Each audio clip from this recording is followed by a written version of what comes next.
guys, it's me, Sonia, again. If you're new here, thanks for stopping by. If you're a returning viewer, thanks for coming back. If you've been watching my videos and you haven't subscribed, please subscribe.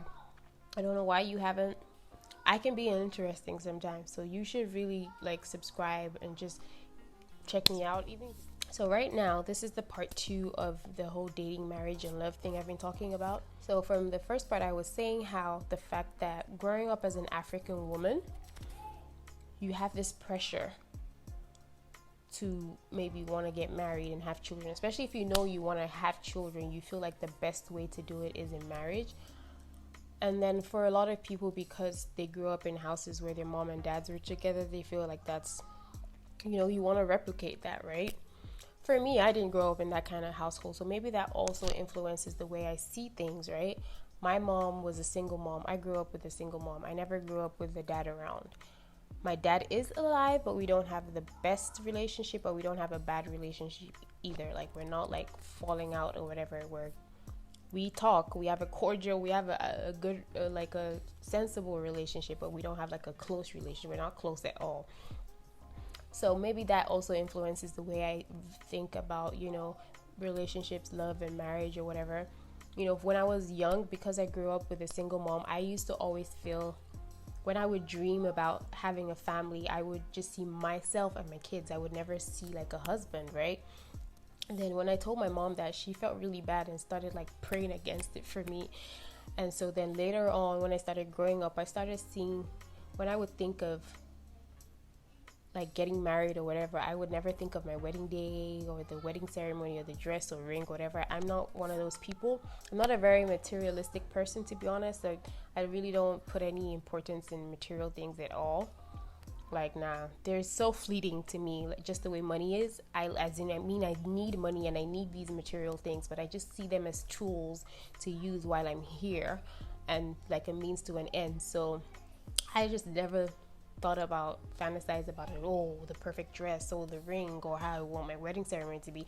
The only thing I ever thought about was how my life with my husband and kids will be, in a family. That's always what I used to think about, because I love being able to influence, to have a positive influence in someone's life. And that's why I really knew that I wanted children, because I wanted to be a part of helping or raising someone to be awesome, right? I wanted to be a part of putting all the great things I've learned, all the lessons I've learned from my life, my very interesting life. I've gone through quite a bit of stuff, but I feel like a lot of people have gone through stuff, right? So, but the stuff I've gone through have really taught me and made me the strong and resilient and strong-minded and determined and disciplined person that I am. So I would like to just share that with someone else. I don't have to have children to do that. At some point I wanted to be a teacher just so I could be able to do that, right? But then I didn't depend on that. You just used to try to do it with my friends, people around me. But now I have my own kids, so I'm happy about that. Marriage was never really a big deal for me, but because of religion and what my people are always telling me, or what you see around you, I just felt like the best way to have children was in marriage. But at some point, being the person that I am, with all the exposure I have, just thinking a bit different from other people, I was at the age of 28, I told God that if by 30 I'm not married, I'm gonna have kids, right? And so I told my mom the same thing, and so that's how I had my kid. Well, that's not how, but you can watch that story. But yeah, so I just look at it as like with love and romance and whatever. When I think of love, I think of the Bible definition of love. I can't remember the verse now. I'm not ready to search it, but I'll probably put it on the screen. When it talks about love being kind, love not being selfish, love being enduring, having long suffering, all the different qualities of love. And so I don't really think of love as the same way a lot of people do, because I feel like a lot of people think of love as the feeling. And yes, love, the feeling does exist, but it's not a standalone. That's not just what love is. Love is so much bigger than the feeling. It involves the feeling and involves the action. When I think of love, I think about action. I think about decisions, making different and thoughts, so when you say you love someone, it should affect your thoughts towards that person should be different.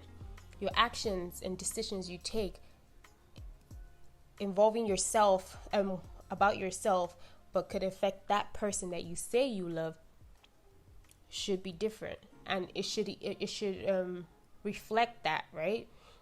So it's not just about feeling love. It's not just about having a warm, fuzzy feeling inside you when you see someone or you're with that person, which is what usually happens with romantic love. It does even happen with filial love, which is what I have for my son, right?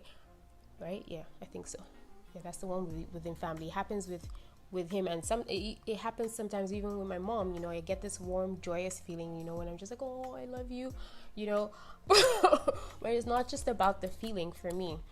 So this is why I don't always agree when people say love is not enough, or how they say they can love someone, they can truly love someone and cheat on them or do terrible things that could hurt them, because I just don't believe that. I feel like you don't even sometimes I even feel like you don't even wholly love yourself if you still don't tell yourself the truth, if you still give in to your wants that could be detrimental to you, rather than pay attention to your needs for yourself, right? I mean, I believe I really love myself. Like, I feel like no one can love me better than I love me right now in my life. I love myself so much, guys, so much. It's ridiculous. I also do not feel like I'm a narcissist, because I don't think I'm better than anyone. I don't center myself in everything. I actually try to put myself in people's shoes. I try to see things from other people's point of view. I like to understand what makes people think, their motives behind stuff, and that's why I like meeting people, because I'm also about making a positive impact and just making people smile. That's the way I show my love. So I will not purposely try to hurt anyone, right? And if I claim to love you, and I feel like romantic love is like, there's so much pressure on romantic love. People put it on like a pedestal or whatever, and it's like they expect so much from romantic love, more than they expect from other relationships or other sources of love. I mean, every encounter or relation you have with someone is a relationship. It's maybe not a romantic relationship, but it is a relationship. Whatever relation you have with your friend is a valid relationship with your any bond or connection or tie you have with your kids, your family. They're all relationships, and they're all equally important, and they're all sources of love. Even the one you have with yourself, these are all sources of love, and they should all be treated the same way. They should all be equal, right? That one should not trump the other. There shouldn't be a higher expectation from one kind of love above the other. All your relationships should be a source of love, should feed you love, and you should also feed love to all those relationships. That's the way I think about love, right? So that's why I'm not so fazed about being single, not having romance. I mean, there's something I came across the other day, and I would have never thought to put it like that, but someone said something about platonic romance. That is what I feel my life is full of right now, because I don't have the romantic romance, right? So my life is filled with lots of platonic romance. I get romance from my friends, the way they treat me, the way their actions towards me shows that they love me, from my family, from my kid, all these, even some from my colleagues, people that I just meet, the way their kindness, their actions towards me shows love. That's all acts of love. I feel love is more of actions, more of decisions, more of thoughts towards someone than just the feeling. I feel the feeling is too fleeting to be what you base your relationships on, especially your committed romantic relationships. The feeling is too fleeting. You have to take action. You have to be conscious. You have to be intentional about your actions, your thoughts towards someone in love. You have to really act in love. You can't just say I feel love for you, because you can care for someone, you can just feel care for the person. You can feel bad when they're sad. You can want to make them smile, but Are you really making them smile? Are you helping them? Are you being a good influence in their life? Are you taking actions to make their lives better? Love is supposed to be like what you want for yourself. The good things you want for yourself, you should show that to other people. So first of all, if you don't even love yourself, and if you're a bit of a sadist, you like pain, or you like to wallow in pain or whatever, you're not showing yourself so much love. You're not going to really be able to show other people love, right? If you don't know how to love yourself, how to be good to yourself first, you're not going to be able to really love the next person. If you can't show your own self unconditional love, you can't show anyone else unconditional love, right?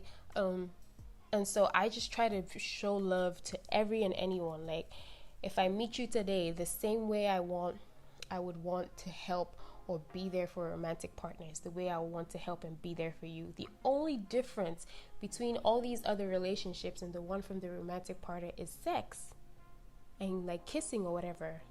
I mean, I can still kiss other people, but not like the tongue and the lips. You know, I could peck them, I could hug them, I will still show them some kind of intimacy, but it doesn't have to be sexual intimacy, right? That is the only difference between a romantic partner and the rest of the relationships I have.